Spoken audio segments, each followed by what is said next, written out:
नमस्कार, स्वागत है आपका भीम न्यूज इंडिया में। आप देख रहे हैं भीम न्यूज इंडिया। मैं हूं आपका दोस्त विनय कुमार सिंह। प्रियंका गांधी ने संसद में जोरदार भाषण दिया। में बौद्ध धर्म में, जैन धर्म में, सिख धर्म में भी ये वाद संवाद, ये चर्चा बहस, इसकी संस्कृति रही है। इसी परंपरा से उभरा हमारा स्वतंत्रता संग्राम। हमारा स्वतंत्रता संग्राम विश्व में एक अनोखा संग्राम था, एक अनोखी लड़ाई थी जो अहिंसा और सत्य पर आधारित थी। ये वाद संवाद की जो परंपरा है, इसको इस संग्राम ने आगे कैसे बढ़ाया? क्योंकि ये जो संग्राम था, ये जो लड़ाई थी हमारी आज़ादी के लिए, एक बेहद लोकतांत्रिक लड़ाई थी। इसमें देश के किसान, देश के जवान, देश के मजदूर, देश के अधिवक्ता, देश के बुद्धिजीवी, चाहे किसी भी जाति के हो, चाहे किसी भी धर्म के हों, चाहे किसी भी भाषा को बोलते हों, सब इस स्वतंत्रता संग्राम में शामिल हुए। सब ने हमारे देश की आज़ादी की लड़ाई लड़ी।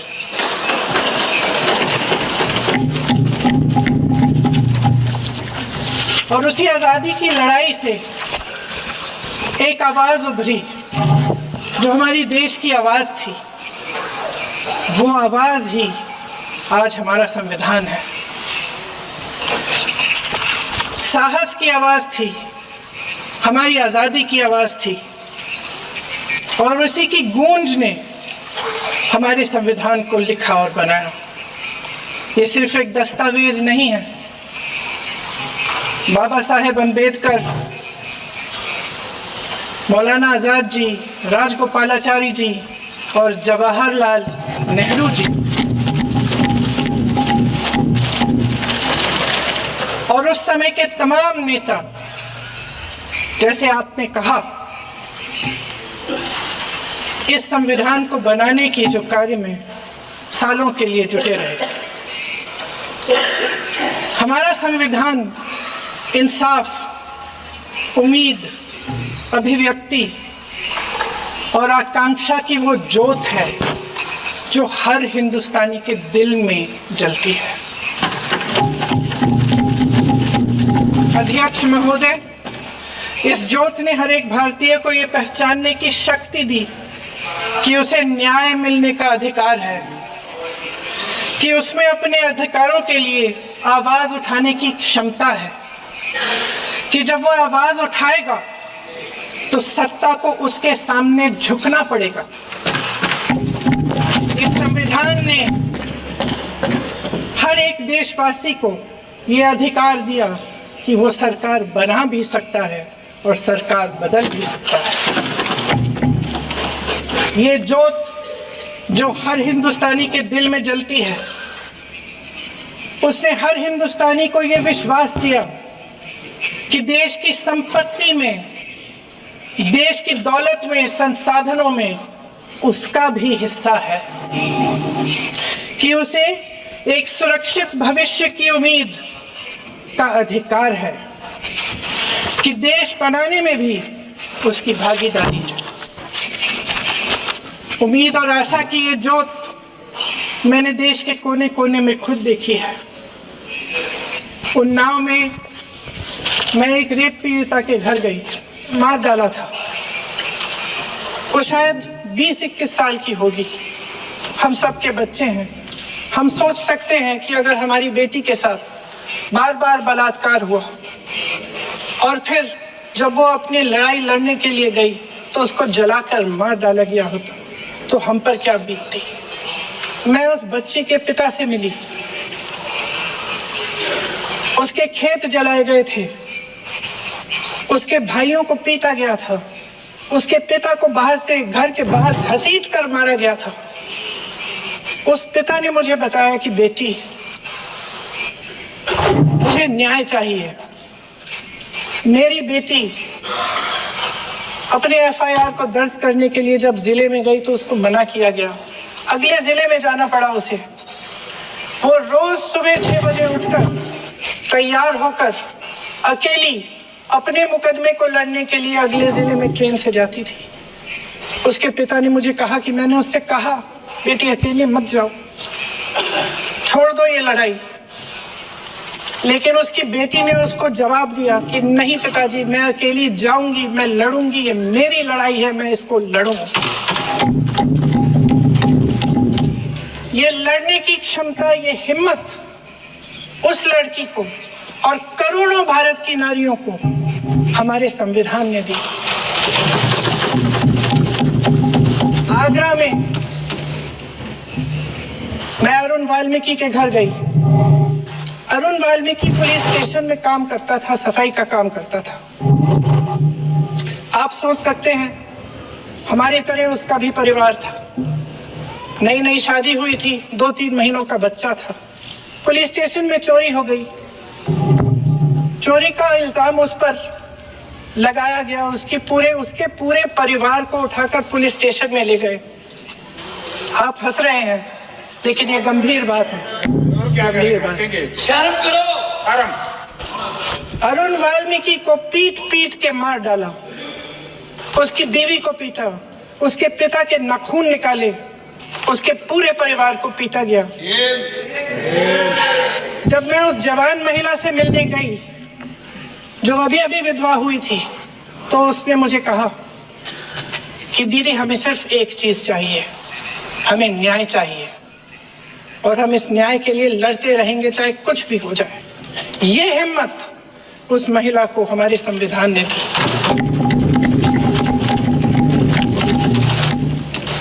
संभल के कुछ लोग आए थे हमसे मिलने, जो मृतकों के परिवार के सदस्य थे।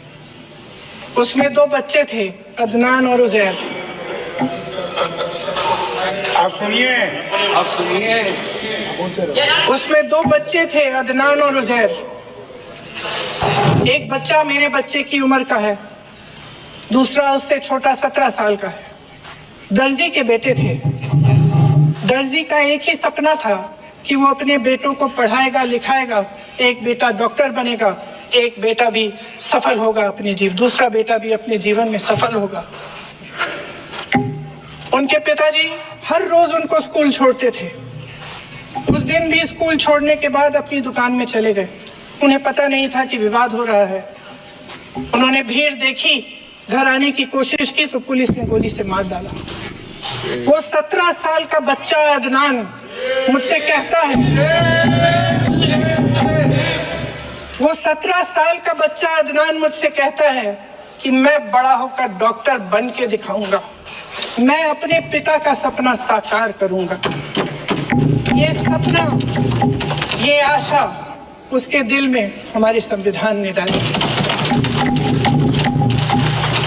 अध्यक्ष महोदय, हमारे देश के करोड़ों देशवासियों के संघर्ष में, अपने अधिकारों की पहचान में, इनकी कठिन से कठिन परिस्थितियों से लड़ने की अपार हिम्मत में और देश से न्याय की अपेक्षा में हमारे संविधान की ज्योत जल रही है। मैंने हमारे संविधान की ज्योत को जलते हुए देखा है और इसके साथ साथ ये भी समझा है कि हमारा संविधान एक सुरक्षा कवच है। एक ऐसा सुरक्षा कवच है जो देशवासियों को सुरक्षित रखता है, न्याय का कवच है, एकता का कवच है और अभिव्यक्ति की आजादी का कवच है। दुख की बात यह है कि मेरे सत्ता पक्ष के साथी जो बहुत बड़ी बड़ी बातें करते हैं, इन्होंने इन 10 सालों में यह सुरक्षा कवच, सत्ता पक्ष के मेरे साथियों ने ये सुरक्षा कवच तोड़ने का पूरा प्रयास किया है। संविधान में सामाजिक, आर्थिक और राजनीतिक न्याय का वादा है। ये वादा एक सुरक्षा कवच है जिसको तोड़ने का काम शुरू हो चुका है। लैटरल एंट्री और निजीकरण के जरिए ये सरकार आरक्षण को कमजोर करने का काम कर रही है। अगर लोकसभा में ये नतीजे नहीं आए होते तो ये संविधान बदलने का काम भी शुरू कर लेते हैं। सच्चाई ये है अध्यक्ष महोदय कि आज संविधान संविधान संविधान बार बार इसलिए कह रहे हैं क्योंकि इस चुनाव में इनको पता चल गया कि इस देश की जनता ही इस संविधान को सुरक्षित रखेगी। इस चुनाव में हारते हारते जीतने से इन्हें एहसास हुआ कि ये संविधान बदलने की बात इस देश में नहीं चलेगी। आज जनता की मांग है कि जाति जनगणना हो। सत्ता पक्ष के मेरे साथी ने इसका जिक्र किया। ये जिक्र भी आज इसलिए हो रहा है क्योंकि चुनाव में ये नतीजे आए। ये जाति जनगणना इसलिए जरूरी है ताकि हमें पता चले कि किसकी क्या स्थिति है और नीतियां उस हिसाब से बने। इनकी गंभीरता का प्रमाण ये है कि जब चुनाव में पूरे विपक्ष ने जोरदार आवाज उठाई कि ये जाति जनगणना होनी चाहिए, तो इनका जवाब देखिए। इनका जवाब भैंस भाग भैंस चुरा लेंगे, मंगलसूत्र चुराएंगे, इनका ये जवाब था। ये गंभीरता है इनकी जाति जनगणना पर। महोदय, हमारे संविधान ने आर्थिक न्याय की नींव डाली, किसानों गरीबों और को जमीन बांटी, भूमि सुधार किया, जिसका नाम लेने से कभी कभी आप झिझकते हैं और कभी कभी उनका नाम धड़ाधड़ इस्तेमाल किया जाता है अपने आप को बचाने के लिए। उन्होंने HAL, BHEL, SAL, GAIL, ONGC, NTPC, railways, IIT, IIM, oil refineries, तमाम PSU बनाए। अध्यक्ष महोदय, उनका नाम पुस्तकों से मिटाया जा सकता है, उनका नाम भाषणों से मिटाया जा सकता है, लेकिन जो उनकी भूमिका रही इस देश की आजादी के लिए और इस देश के निर्माण के लिए, वो इस देश में से कभी मिटाया नहीं जा सकता। 75 सालों में जनता का भरोसा रहा कि नीतियां बनेंगी तो जनता की भलाई के लिए बनेंगी।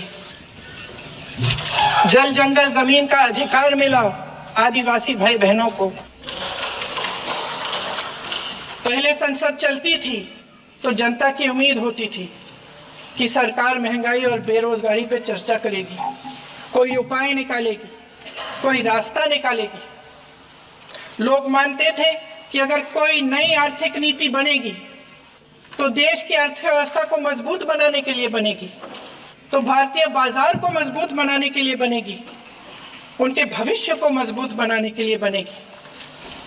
किसान और आदिवासी भाई बहन भरोसा करते थे कि यदि जमीन के कानून में संशोधन होगा तो उन्हीं की भलाई के लिए होगा। आप नारी शक्ति की बात करते हैं।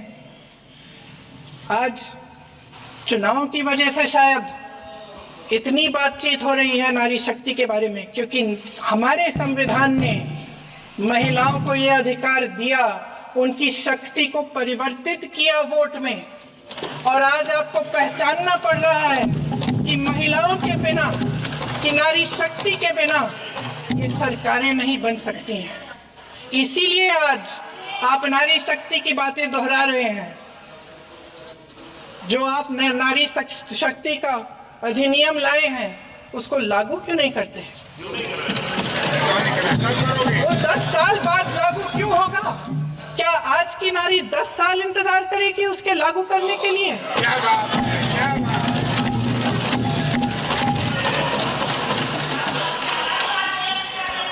आज संसद में बैठे हुए सत्ता पक्ष के मेरे साथी ज्यादा से ज्यादा अतीत की बातें करते हैं।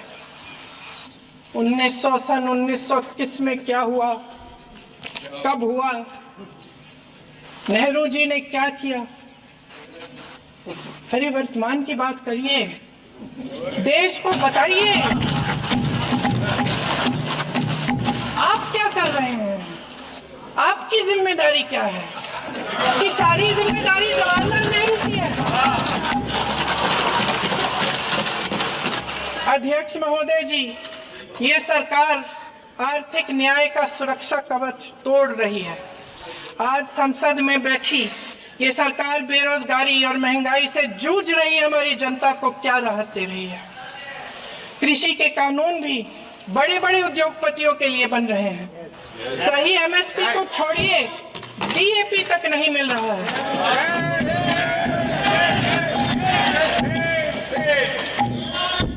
वायनाड से लेकर ललितपुर तक इस देश का किसान रो रहा है। आपदा आती है तो उसको कोई राहत नहीं मिलती। भगवान भरोसे है आज इस देश का किसान, उसको छोड़ दिया गया है। आज हिमाचल में देखिए, जितने भी कानून बने हैं वो सब बड़े बड़े उद्योगपतियों के लिए बन रहे हैं। हिमाचल में जो सेब उगता था, उसके जो छोटे छोटे किसान हैं वह रो रहे हैं, क्योंकि एक व्यक्ति के लिए सब कुछ बदला जा रहा है। सुनने की हिम्मत रखो। मैं अध्यक्ष महोदय जी,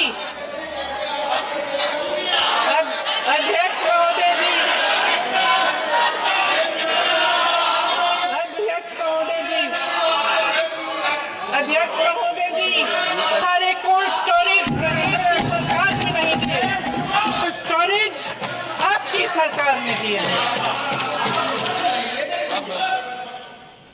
देश देख रहा है कि एक व्यक्ति को बचाने के लिए 142 करोड़ देश की जनता को नकारा जा रहा है। सारे बिजनेस, सारे संसाधन, सारी दौलत, सारे मौके एक ही व्यक्ति को सौंपे जा रहे हैं।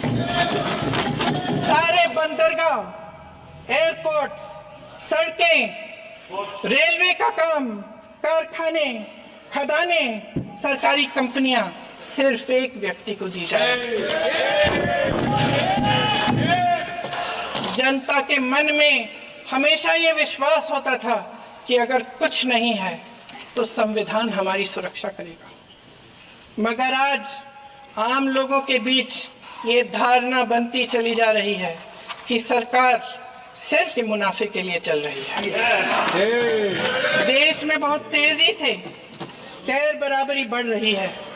जो गरीब है वो और गरीब हो रहा है, जो अमीर है वो और अमीर हो रहा है। इस सरकार ने आर्थिक न्याय की भी सुरक्षा कवच तोड़ दिया है। राजनीतिक न्याय की जब बात होती है, मेरे सत्ता पक्ष के साथी आज खड़े हुए और तमाम गिनती करने लग गए कि ऐसा हुआ वैसा हुआ, 1975 में जो हुआ। तो सीख लीजिए ना, आप भी सीख लीजिए, आप भी अपनी गलतियों के लिए माफी मांग लीजिए। आप भी बैलेट पे चुनाव कर लीजिए, दूध का दूध, पानी का पानी हो जाएगा। आप राजनीतिक न्याय की बात करते हैं, सरकारों को पैसों के बल पर गिरा देते हैं।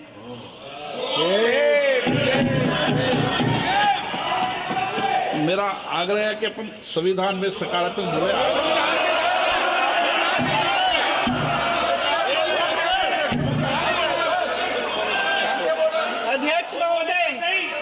अध्यक्ष महोदय, सत्ता पक्ष के हमारे साथी ने एक उदाहरण दिया उत्तर प्रदेश की सरकार का, तो मैं भी एक उदाहरण दे देती हूँ महाराष्ट्र की सरकार का। मैं भी एक उदाहरण दे देती हूँ हिमाचल की सरकार को तोड़ने की कोशिश किसने की, पैसों के बल पे की, गोवा की सरकार। तमाम उदाहरण राजस्थान की। क्या ये सरकारें जनता ने नहीं चुनी थी? क्या संविधान इन पर लागू नहीं था? पूरी देश की जनता जानती है कि इनका हंसती है, जानती है कि इनके यहाँ तो वॉशिंग मशीन है, जो यहाँ से वहाँ जाता है वो धुल जाता है। इस तरफ दाग, उस तरफ स्वच्छता। और मेरे कई ऐसे साथी हैं जो इस तरफ होते थे उस तरफ चले गए, मुझे दिख भी रहे हैं, वॉशिंग मशीन में शायद धुल गए हैं।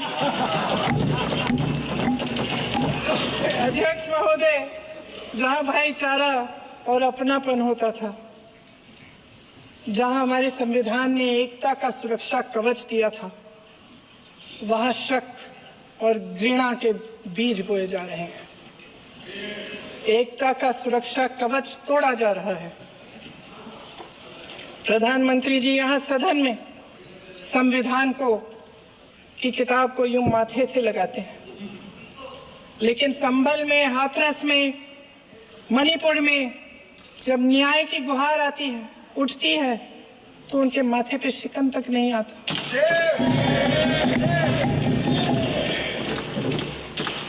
शायद समझ नहीं पाए हैं कि भारत का संविधान संघ का विधान नहीं है।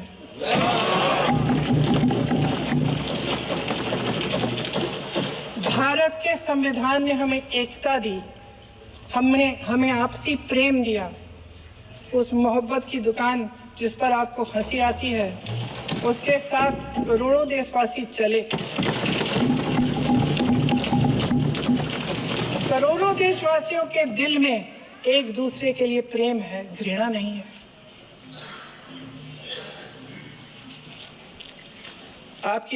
इनकी जो विभाजनकारी नीतियां हैं, उसका नतीजा हम रोज देखते हैं।